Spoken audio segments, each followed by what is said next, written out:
Second question. Again, I know a lot of the younger kids, a lot of the younger generation want to know is, we like to ask drivers who've been in it for a long time.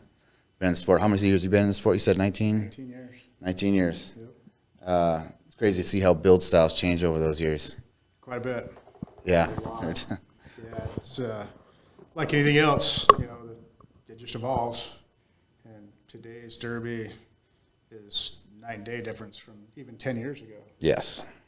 My first couple of years, it was you find a car, you didn't even care what it was. Right. Yep. That's the Had truth. 4 wheels and a motor, it's Derby that so much, But For $50 too. yeah, exactly. Or Yeah. neighbors have one. Hey, can I have that? Type Yep. deal. But Yep.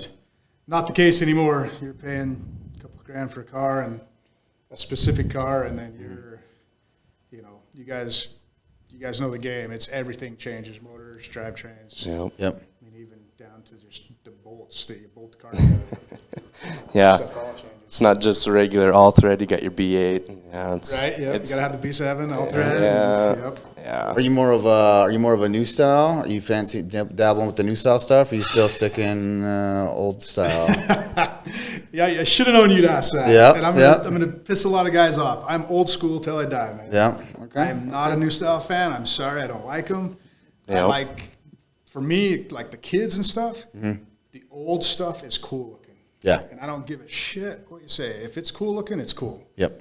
And so I like the old style. Caddies, Imperials, the box Imperials, stuff like that. Yep. I love that stuff. I love the looks. I like to look at them. Yep. Nothing against new style guys, but just not my thing. Yep. Is there a build that do you predominantly stay like with the stock, or do you, is there a build style you like more than one other? So I'm more of a heavier builder for our area. Utah, we don't get too carried away with our rules and builds. Right. What we would call a limited weld caddy is right up my alley. That's Okay. what I like. Yeah. It's everywhere we go. The rules are different. A stock car in Minnesota is like probably a full weld in Utah. So the build styles are totally different everywhere you go, for sure. And it's even how you've came up in the sport. Some people just like to stick with the stock. Some like to dabble and spend a little more money than others. For sure. And we're all in that same boat. One trend we're kind of seeing with different people we talk to that have been in the sport for a long time is they're like, liking the rules getting toned back down to certain areas where for a while there are a lot of places they were up here, and now some of these guys that have been in it for a long time that we talk to, they're like, hey, I don't want to build a car for 3 months anymore. Yeah. You're younger and got a lot of energy, you like the heavier builds. You get older and you realize you can have just as much fun in a lighter build. It's kind of, I see that happening. Sometimes, whiners write the rules, right? Yeah.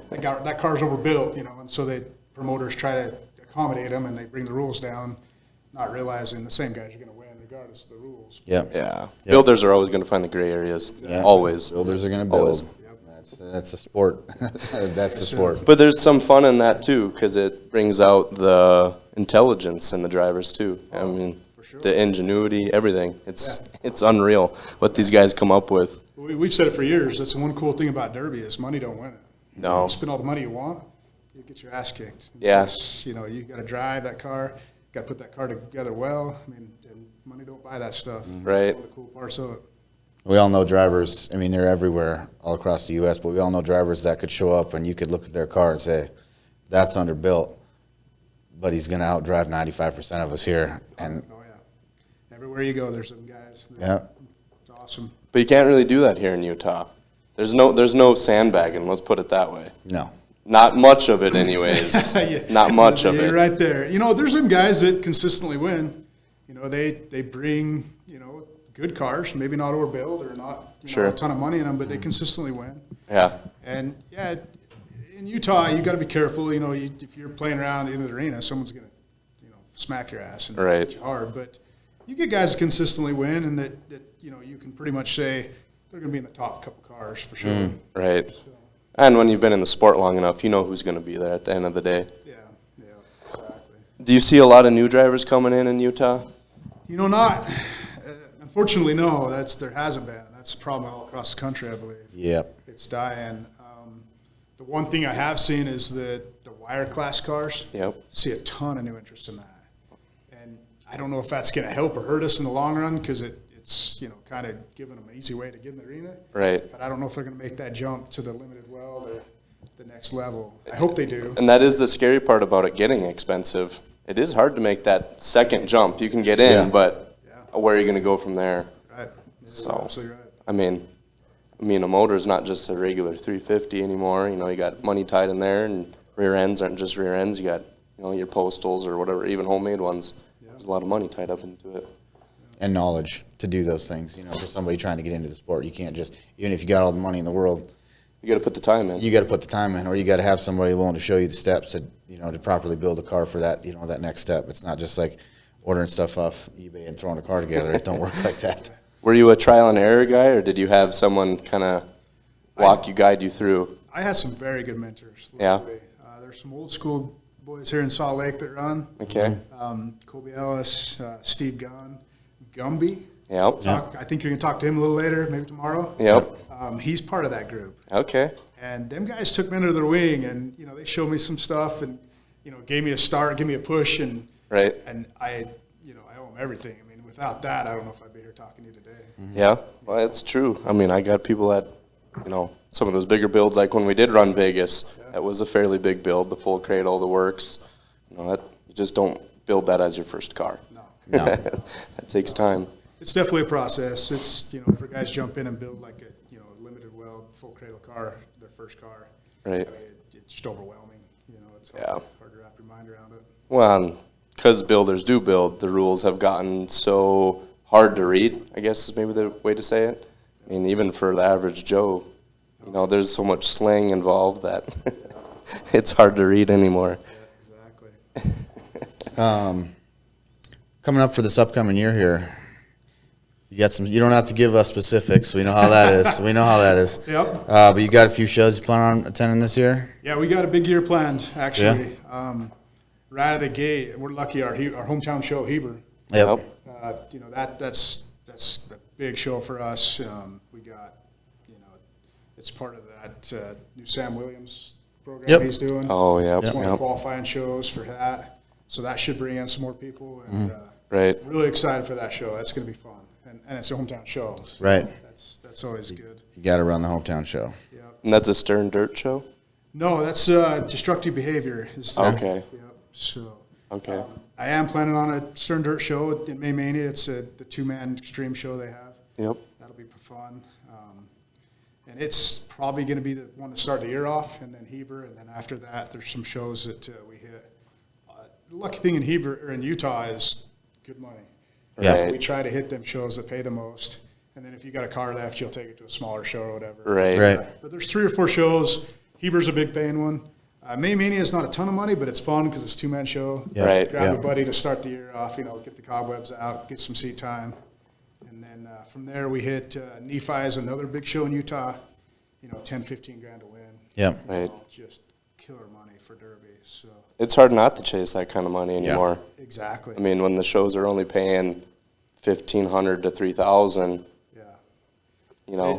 I'll be the first to admit we're pretty spoiled here. I mean, you get 30, 40 cars for, let's say 15 grand. Right. That's for Derby guys. That's like dream come true. Yeah. And we're well aware. We know we got it good, but we also want other guys to come. We want, out-of-staters to come and run. And, I like the competition. I like the level of, cars they bring. And it's, right. I want to see them here, to be honest. Right. Well, and it keeps the sport alive, like we were talking earlier. Yeah. Exactly. Good to run against new faces, Yep. Like, never run against that guy before. Let's see how this works out. Right. Who's his friends here? It kind of puts you in your place, too. You want to know how you do against other guys. Mm-hmm. Right. California is them guys come a lot to Utah. Yeah. Kind of our big rivalry is California. Sure. And I love them guys. They're awesome. Yeah. They come in the arena, and one year we'll kick their ass, the next they'll kick ours. Sure. But afterwards, some of my best friendship I made in Derby were with California guys. Yeah. Yep. The Troy Tags and Eric Muley and them guys. Yep. Just awesome guys. Shivers is from, Really well. yep, he's out there. Shivers has run here a bunch. He's actually done well. Yep. Well, his Blizzard Bash cars are always pretty stout as well, so. He built a Suicide Link and brought it one year, and him and Muley ended up in a smaller show, and me and a couple of buddies were there, and we ended up just hammering each other for the main event for like 45 minutes. Yeah. It was awesome. I mean, it's just one of them, you know, it wasn't planned. Nobody intended it to be that way, but we just ended up just freaking waylaying each other. And Yeah. it was Well, Shivers is one of those guys that had rules made around him because back, I don't know, it's probably 4 or 5 years ago, had the Blizzard Bash car that they couldn't lift with on the hoist. So it was, 12,000 plus pounds. Yep. And that's wild. I mean, think about all that weight coming at you in the arena with 600 plus horse. Oh, yeah. Yeah, it's insane. You'll feel it. It's a game changer. Both of you feel that. Right. Unfortunately. But as we talked earlier, Gladiators of Steel and our platform on the podcast are hopefully getting it to the broader people that don't normally see derbying. Right. As is Gladiators of Steel, get it out there to the public, maybe get people back into it. People that maybe haven't done it for years, or they did it and want to get their kids into it. We'd love to see it. It is dying around our area. Yeah, it is everywhere. Yeah. So it's sad just to hard. see. Like I said, the money and the time, I mean, it's just times are changing, and, there's not a lot of kids, out there wrenching anymore. And It's a big commitment too. I grew up on farm wrenching, for me to make that transition to dirty tires wasn't that hard. But I can see some of these kids, it'd be really difficult. Right. Pick up a welder and start welding. Right. I think that's probably, that's a lot of it. I would think, they're just not, there isn't that interest in like you said, the wrenching shop aspect as there was even 10 years ago. But, wow, from where we're from, the school systems don't even have shop class anymore. Oh, really? No, it's sad. There's very little welding. There used to be small engines, the woodworking.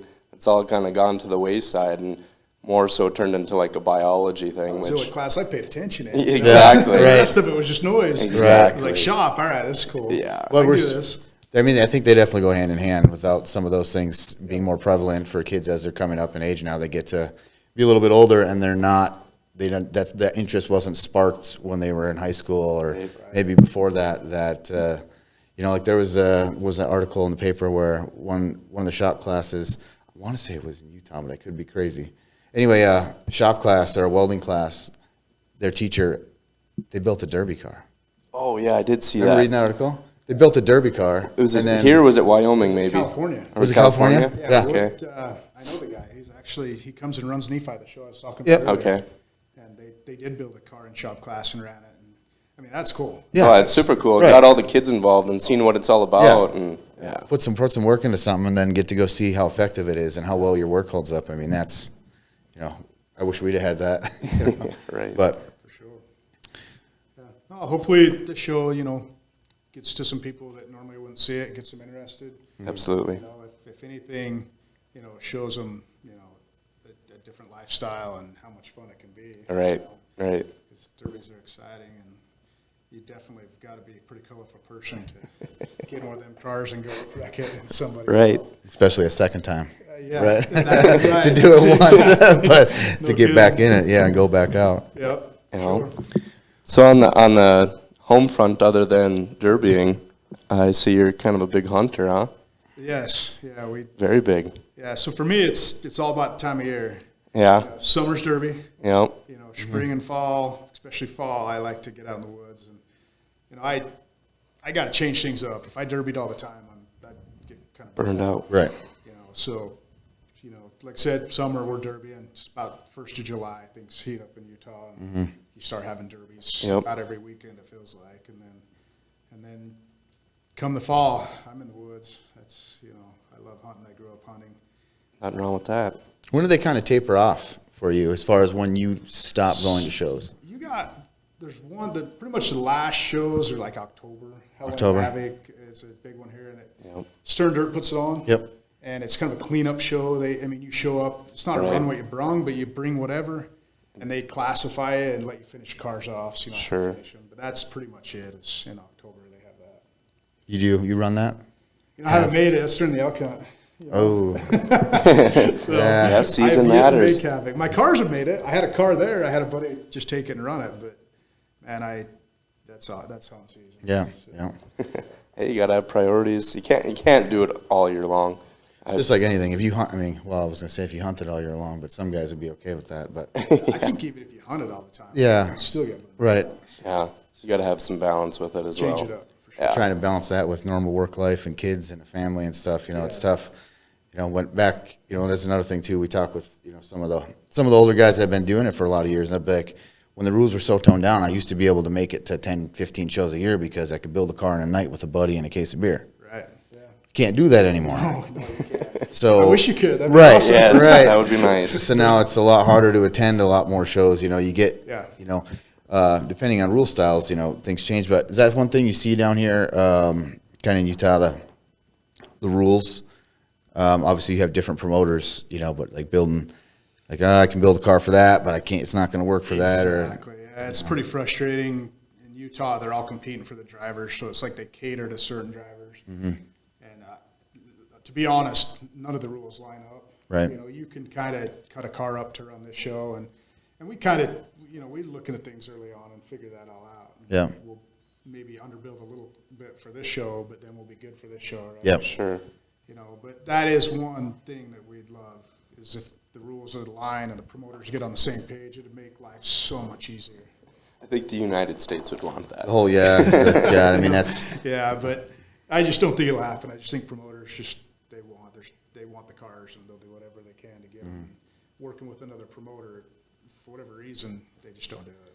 So, Right. Yeah, they all want their mark on it at the end Yeah. of the day, so. yep, exactly. So, Or It's want tough. their buddies to run or whatever. it's tough. Like we do a numerous amount of shows we got scheduled up for this upcoming year, and we've got obviously the same rules across all those shows, but it just depends on where you're at. For where we're at, the west side of the state versus the east side of the state. The east is obviously we're getting closer to Minnesota, and they've got their own way of doing things. I mean, there's like 25 classes that you can see at Minnesota shows where it's wild. they just. And it's a year-round thing. They're Yeah. starting here like They- January 26th or something like that. Yeah, that's what that weekend they go. But they go year round over there. Those guys in Minnesota. Hats off to them, but they live it. Yeah. Definitely. How's your experience overall with that? Well, first of all, Vegas is badass in itself, right? Right. Yeah. When you add Derby, come on, Yeah. getting better, Yeah, I still have the video of us driving down, basically in front of the plaza with the cars on the trailer. Hell yeah. The wife was standing there videoing. You had to. It was the experience alone. I think that Vegas in itself drew a lot of the drivers and teams, can we go Derby in Vegas? Right, And the right. wife's like, Vegas? Yeah, I'm in. Let's go. Yeah, well, right. Yeah, my whole family was there, and I wouldn't say they watch every Derby. When you've been doing it for, I think I'm on 14 years. Yep.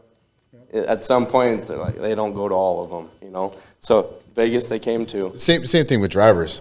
Yeah. A lot of drivers that either don't travel or haven't traveled or even traveled that far were like, "There's a Vegas show? Yeah, I'm in." and spent the extra money. It wasn't a cheap trip. No.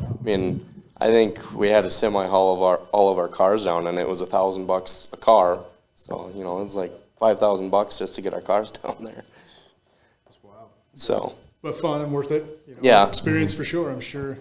except for being hungover, welding on a car on black asphalt in 80 degrees. Did you make it down Fremont Street? So we lost, and I got my car fixed the first night, and I may have went down Fremont Street. Yeah, you got to go down that just to get that out of your system. And I forgot I had to help, maybe the rest of the team the next day. So laying on the asphalt had its own battle in itself. That's for sure. Who are you kidding? That was rough. Yeah, That was it wasn't rough. fun. The night was fun, but Yeah. Me personally, I didn't even drive down there. I just went down to help him pit. But I had fun. I knew a lot of the drivers. Obviously, there's a lot of drivers came down from the north down there too. But unfortunately, it was a lot of big names, so the politics came with it. Oh, yeah. Yeah, we all knew that was coming. Yeah. The arena, fought them a little bit. That was kind of unfortunate that it fell to pieces on them. I wish that, because I know that affected a lot of guys. oh right, everybody. I think I brought between me and we brought an enclosed trailer, I think we had 30 plus sets of tires, and none of them were right. No 715s for the mud. The best thing I had that worked the best out of what we had was just 27s skidders, and that still wasn't. No. It wasn't Still no. sunk. Yeah. So you had to be very careful there. It seemed like those gravel tires people had, those were kind of anything taller, basically. Yeah. Keep the clearance, see it sink down. That was tough. That made its own challenge there. Yeah.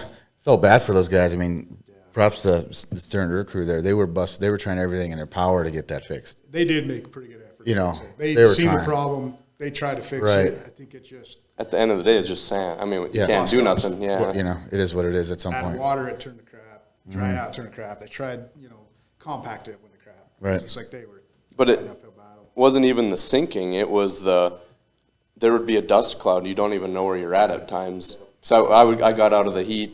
I think it was the second night, and a couple guys from the pit were chewing me out, like, why didn't you hit this guy? I couldn't see people half the time. Right. It was just dust. You would just drive forward and hope there was something there. Doing everything you could, just keep moving. Yeah, exactly. Exactly. But they got it figured out. We did pretty good. We made the main. We worked our way through it. Cars held up good. And like you pointed out, in the end, the politics kind of come into play a little bit. Yeah. We got what we feel was a really shitty call. I'll Right. put it out there. Yeah, no, it happens. I was the last car running. They timed me out, said I ran out of time, but which it happens. Right. Yeah. And I'd take the call and say okay, but there was no timers first of all. Right. And so how do you time someone out if there's no timer? Right. So that turns into a judgment call, and that's never good. And Right. at that level and at that point in the Derby, you don't call someone out for that. Right. There's just too much on the line, and it really it left a bad taste. I'll be honest. Yeah. We had a lot of fun to that point, and then once it kind of it got behind us, we still had fun at wrapping up and finishing out stuff there at the Derby and the Vegas, but. Yeah. But yeah, I wish that wouldn't have happened because I think we really had a good shot. I don't know if we could have beat the last team there was, Bando and Randy and them guys. I don't know if we could beat them.